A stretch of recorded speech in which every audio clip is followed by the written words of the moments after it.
வணக்கம் friends, welcome to Vidya's cooking channel. இன்றைக்கி உங்களுக்கு பன்னீர் செட்டிநாடு ரெசிபி செஞ்சு காமிக்கிறாங்க.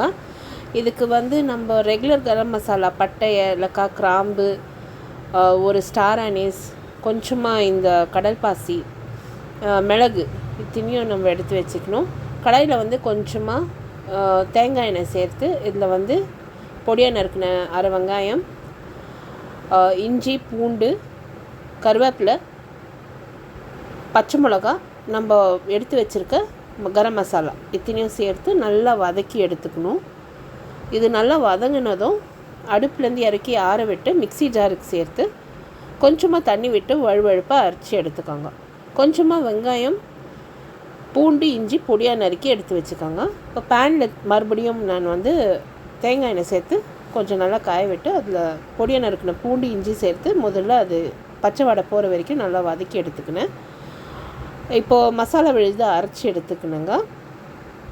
இதில் நம்ம வெங்காயம் சேர்த்து இன்னொரு முறை நல்லா கலந்து ஒரு 2 நிமிஷத்துக்கு வதக்கி எடுக்கணும்.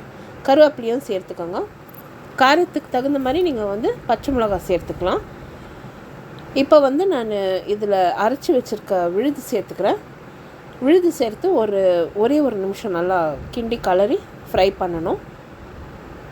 இப்போ இதுலேருந்து பச்சை வடை அடங்கினதும் நம்ம தேவைக்கேற்ப உப்பு சேர்த்துக்கலாம். கல் உப்பு சேர்த்துருக்கேன். இப்போ பன்னீரை க்யூபாக கட் பண்ணி எடுத்து வச்சுருக்கேன். பன்னீர் துண்டுங்களை இதில் சேர்த்துக்கலாம். அடுத்து மிளகாய்த்தூள், மஞ்சள், மல்லித்தூள், கொஞ்சமாக கரம் மசாலா தூள், நீங்கள் மீட் மசாலா எது இருக்கோ நீங்கள் சேர்த்துக்கலாம்.